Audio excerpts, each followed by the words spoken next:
السلام علیکم ورحمۃ اللہ وبرکاتہ الحمد للہ وحدہ والصلاة والسلام علی من لا نبی بعد اما بعد فاعوذ باللہ من الشیطان الرجیم بسم اللہ الرحمن الرحیم قال النبی صلی اللہ علیہ وسلم صلو کما رأیتمونی اصلی۔ نبی اکرم صلی اللہ علیہ وسلم نے ارشاد فرمایا،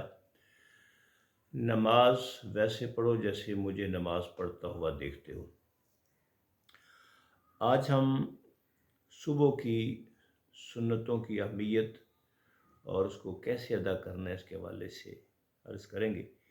نبی علیہ الصلوۃ والسلام نے ارشاد فرمایا، لم یکن النبی علی شیء من النوافل اشد تعہدا منہ علی رکعۃ الفجر، اور ایک دوسری روایت میں ہے قال رکعۃ الفجر خیر من الدنیا وما فیہا، اور ایک روایت میں احب الیہ من الدنیا جمیعا، کہ مجھے دنیا کی ہر چیز سے صبح کی جو سنتیں ہیں وہ زیادہ محبوب ہیں۔ اب آپ نماز فجر کے لیے تشریف لائے اور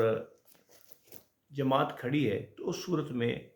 یہ سنتیں کیسے ادا کرنی ہیں؟ حدیث میں ہے، حضرت قیس بن عمر رضی اللہ تعالیٰ عنہ بیان فرماتے ہیں، خرج رسول اللہ صلی اللہ علیہ وسلم فاقیمت الصلاۃ فصلیت معه الصبح، کہ حضور علیہ السلام تشریف لائے، آپ نے نماز فجر پڑھائی تو میں نے بھی آپ صلی اللہ علیہ وسلم کے ساتھ ہی نماز فجر ادا کی۔ ثم انصرف النبی فوجدنی،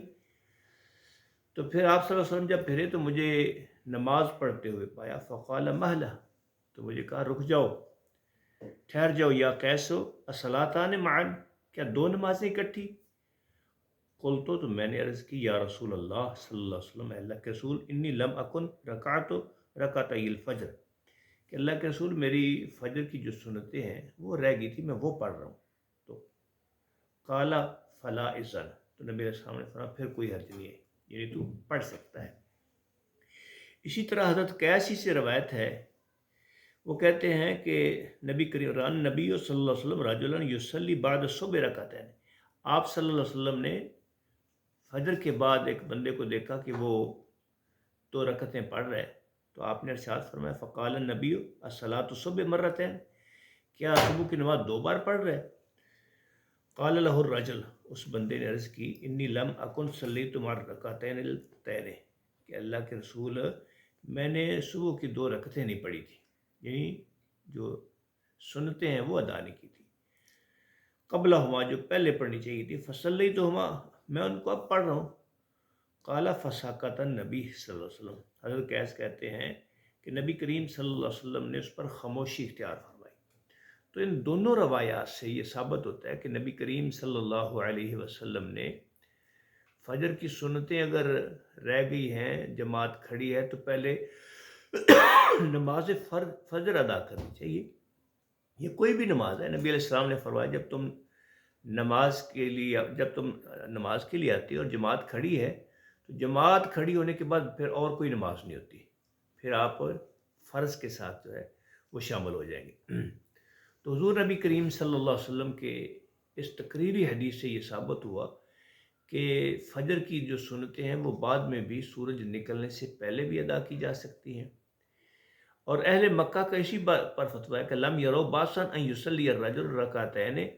بعد المکتوبہ قبل ان تطلع الشمس،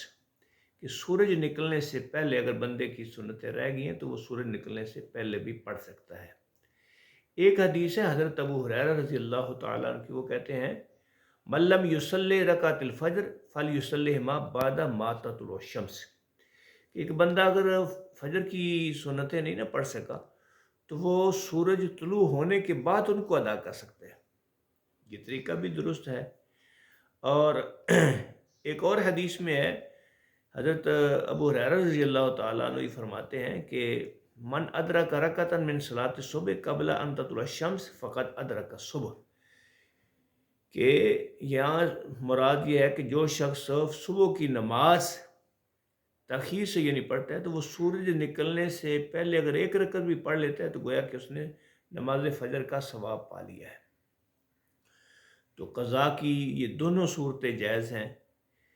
بہتر عمل تو یہ ہے کہ سورج نکلنے کا انتظار کرے اور اگر انتظار نہیں کر سکتا تو ان دونوں تقریری احادیث جو ہیں، جو ترمذی شریف کی ہے حدیث نمبر 422 اور ایک 423، اسی طرح ابن ماجہ کی 1154 نمبر حدیث ہے،